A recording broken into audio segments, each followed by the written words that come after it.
जय माता दी, जय माँ काली। आप सभी को कैसे हैं आप सभी? आशा है कि आप सभी बहुत अच्छे होंगे और स्वस्थ होंगे। एक बार फिर से एक और नई जानकारी के साथ मैं आप सभी का स्वागत करती हूँ आपके अपने YouTube चैनल काली माँ की बेटी में। अगर आप पहली बार मेरे इस चैनल पर आए हैं तो चैनल को सब्सक्राइब ज़रूर करिएगा, साथ ही बेल आइकन को प्रेस कर लीजिएगा ताकि आने वाली हर नई वीडियो का नोटिफिकेशन आप तक सबसे पहले पहुँचे। आज के वीडियो में हम बात करेंगे कि जिन भी लोगों को सवारी आती है, जिन बच्चों को सवारी आती है, माँ काली की हो, चाहे हनुमान जी के दूतों की सवारी हो, चाहे भोले बाबा के दूतों की सवारी हो, या उन्हें अपने ही पितरों की सवारी आती हो, सवारी किसी भी प्रकार की हो, तो वो अपनी सवारी की शक्तियों में वृद्धि कैसे करें, किस प्रकार से वो अपनी शक्तियों को बढ़ाएं, या अगर उनके पास किसी भी प्रकार की मंत्र की सिद्धि है, मान लीजिए ग्रहण काल में या अमावस्या में या होली दिवाली की जो रात होती है, नवरात्रि का जो समय होता है, इन दिनों में उन्होंने जो भी मंत्र का जाप किया, जिस भी मंत्र को सिद्ध किया, वो उस मंत्र की शक्ति को और ज़्यादा कैसे बढ़ा सकते हैं, ये जानकारी मैं आपको आज के वीडियो में दूंगी। इसलिए वीडियो को बिना स्किप करे पूरा आखिरी तक देखिएगा ताकि कोई भी महत्वपूर्ण बात आपसे ना छूटे। और जानकारी पसंद आए तो वीडियो को लाइक ज़रूर करिएगा। आप वीडियो को बिल्कुल लाइक नहीं करते हैं, और आपको जो भी कमी दिखती है तो आप कमेंट में बताया ज़रूर करें ताकि हम उसको आगे सुधार सकें।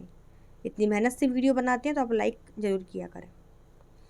देखिए क्या होता है, जब भी किसी व्यक्ति को किसी भी देवता की सवारी आती है, सवारी भी कई तरीके की होती है, मैंने सवारी में भेद बता रखे हैं आप लोगों को।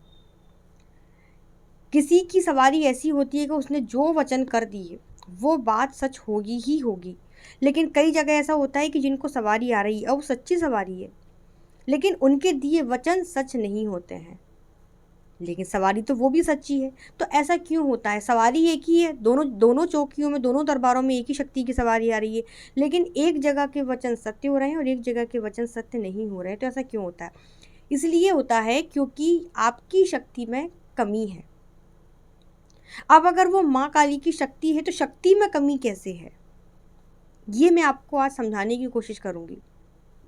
देखिए क्या होता है, जिन भी बच्चों को सवारी आती है तो उनके कुछ नियम होते हैं, और अगर आप उन नियमों का पालन नहीं करते हैं तो आपकी शक्तियां घटने लगती हैं। जैसे कि माँ काली की सवारी है, माँ दुर्गा की सवारी है, तो यहाँ आपको नियमों का पालन करना बहुत ज़रूरी है।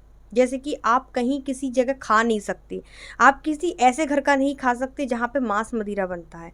आपको अपने शरीर की शुद्धता का ध्यान रखना होगा। आप परस्त्री के साथ गमन नहीं कर सकते। अगर आप शादीशुदा हैं तो आप अपनी पत्नी के अलावा कहीं और नहीं जा सकते। अगर आपकी शादी नहीं हुई है तो आप ब्रह्मचर्य का पालन करेंगे जब तक आपका विवाह नहीं हो जाता। बहुत सारे नियम होते हैं सवारी आने के बाद। सवारी आना यानी देवीय अंश का आपके शरीर में प्रवेश होना, और जब देवीय अंश आपके शरीर में प्रवेश होगा तो आपका शरीर भी एक आम इंसान की तरह नहीं रह जाता है। बहुत सारे नियम पालन करने होते हैं। जैसे किसी के यहाँ बच्चे होते हैं तो सूतक लग जाता है घर में, आप उस घर का नहीं खा सकते। किसी के यहाँ का कोई व्यक्ति खत्म हो गया, किसी के यहाँ कोई व्यक्ति शांत हो गया, आप वहाँ जब तक सूते रहे तब तक आप नहीं जा सकते। बहुत सारे नियम होते हैं। 13वीं का आप नहीं खा सकते, बरसी का आप नहीं खा सकते। तो ये कुछ नियम है। अगर आप इन नियमों का पालन नहीं करते, अब आपको सवारी तो आ रही है माँ दुर्गा की, लेकिन जब तक सवारी तब तक आपने नियम माने, बाद में जाके आप बाहर मांस मच्छी खा रहे हैं, आप सिगरेट पी रहे हैं, आप शुद्धता का कोई ध्यान नहीं रख रहे हैं, तो आपकी शक्तियाँ कमज़ोर होने लगती हैं। उल्टा वो आप पे नकारात्मक प्रभाव डालने लगती हैं। आपके घर में जो सुख शांति थी वो एकदम छिनने लगती है। क्यों? क्योंकि आप नियम पालन नहीं कर रहे हैं। सवारी जिस व्यक्ति के घर में आती है उनके घर वालों को भी नियमों का पालन करना पड़ता है। आपको सवारी आ रही है, 2 लोग मान रहे हैं, 2 लोग उस सवारी को गालियाँ दे रहे हैं, सवारी शरीर छोड़ देगी और कभी दोबारा शरीर में प्रवेश नहीं करेगी। जहाँ उसका मान सम्मान नहीं होगा वहाँ शक्ति कभी नहीं ठहरती। इसलिए बहुत सोच समझकर हमें नियमों का पालन करना होता है। तो यही वजह होती है कि कुछ जगह के वचन सत्य हो जाते हैं, कुछ जगह के वचन सत्य नहीं होते, क्योंकि नियम पालन आप लोग नहीं करते हैं। तो सबसे पहली चीज़ तो नियम पालन बहुत ज़रूरी है, जो भी चीज़ें मैंने बताई हैं। दूसरी चीज़, आप अपनी शक्तियों को कैसे बढ़ाएं। मान लीजिए आपको किसी भी देवता की सवारी आ रही है, आप हनुमान जी के दूतों की आ रही है, मंगलवार है, या माँ काली के योगिनियों की आ रही है, शनिवार है, माँ दुर्गा की आ रही है, शुक्रवार है, तो जिस भी देवी देवता की आपको सवारी होती है उनका एक विशेष दिन रहता है। उस दिन आपको उनका विशेष भोग ज़रूर देना है। जैसे माँ काली को मीठे पान का, सफ़ेद पेड़े का भोग लगाया जाता है, हलवा पूड़ी चने का भोग लगाया जाता है। जो भी आपने मन्नत मांग रखी है कि हम महीने में 2 बार माँ का जो विशेष भोग है वो हम उनको देंगे, तो वो भोग आपको अंगारी पे देना होगा। माँ काली के पान पेड़े का भोग, चने का भोग, हलवे का भोग आपने शनिवार का नियम बनाया, तो आप कम से कम महीने में 2 बार तो उनको अंगारी पे भोग देंगे ही देंगे, और पूरा विधि के साथ, पूरा आह्वान करने के साथ। भोग लगाने की भी कई विधि होती है। एक जो सीधे उनके सामने रख दिया जाता है वो, और एक दिया जाता है अंगारी पे। तो अंगारी पे जो भोग दिया जाता है वो देवी देवताओं तक सीधे पहुंचता है, डायरेक्ट पहुंचता है। तो जो उनका विशेष दिन है, आप उस दिन उनको भोग ज़रूर दें अंगारी पे। दूसरा, साल में एक बार कोशिश करें कि आप पवित्र नदियों में स्नान करें। जैसे गंगा जी में स्नान करने जाएं, बहुत सारी पवित्र नदियां हैं, आप सरयू में स्नान करने जाएं।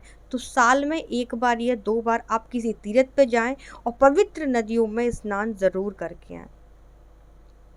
महीने में कम से कम 2 बार आपको हवन ज़रूर करना है। 1 माला हवन कर सकते हैं आप, 2 माला हवन कर सकते हैं आप, 3 माला हवन कर सकते हैं आप। जो भी मंत्र आपके इष्ट का है, मान लीजिए आप माँ काली के मंत्र का जाप करते हैं तो ओम क्रीम कालिकाय नमः अगर आपका गुरु मंत्र है, या आपका गुरु मंत्र कोई भी है, तो गुरु मंत्र का जाप करना भी बहुत ज़रूरी होता है। नित्य आप गुरु मंत्र का जाप करें, और जो आपके इष्ट का बीज मंत्र है उस मंत्र से आप महीने में कम से कम 2 बार छोटा सा हवन अपने ही घर में ज़रूर करें। इससे आपकी शक्तियों में वृद्धि होती है, शक्तियाँ आपकी बढ़ने लगती हैं। छोटी छोटी साधनाएं आप करते रहा करें। जैसे आपने 7 दिन का संकल्प ले लिया कि 7 दिन तक हम 11 माला करेंगे, इससे भी आपकी शक्तियाँ बढ़ती हैं और आपके बोले वचन सच होते हैं। तो छोटे छोटे हवन आपको करना है, दिन विशेष पर आपको उनका भोग ज़रूर देना है, और कम से कम साल में 1 बार नवरात्रि के टाइम में किसी पंडित को बुलाकर, किसी विद्वान पंडित को बुलवाकर आपको अपने घर में एक बड़ा हवन भी करवाना है। जितनी आपकी क्षमता है, आप 1.25 किलो का करवाओ, आप 5 किलो का करवाओ, 11 किलो का करवाओ, जितनी आपकी सामर्थ्य है, क्योंकि पंडित जी पूरे विधि विधान मंत्रों के साथ में करवाते हैं, तो ये भी आपको ज़रूर करना है।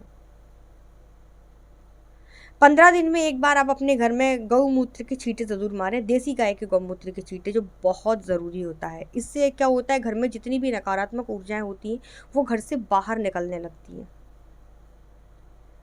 तो ये कुछ मैंने छोटी मोटी जानकारी आपको देने की कोशिश करी है कि आप किस प्रकार से अपनी शक्तियों में वृद्धि कर सकते हैं। दूसरा, एक चीज़ और, कि जो भी आपने मंत्र सिद्ध करे हैं, मान लीजिए आपने ग्रहण काल में कोई मंत्र सिद्ध किया है, या आपने नवरात्रि में कोई मंत्र सिद्ध किया है, तो ऐसा नहीं है कि आपने अगर एक बार उस मंत्र को सिद्ध कर लिया तब वो मंत्र ज़िंदगी भर ही काम करेगा। नहीं, उस मंत्र की भी आपको रोज़ाना 2 माला 3 माला जाप करते रहना है। 1 माला ज़रूर करो, लेकिन ज़रूर करो, छोड़ो मत उसको।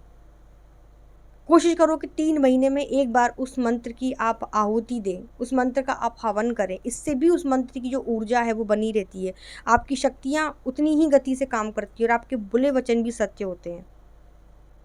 तो ये थी मेरी आज की जानकारी। आशा है आपको वीडियो पसंद आया होगा। वीडियो अच्छा लगे तो वीडियो को लाइक ज़रूर करिएगा। कमेंट में सभी को जय माता दी जय मां काली ज़रूर लिखना है। जल्दी मिलते हैं दूसरे वीडियो में। धन्यवाद।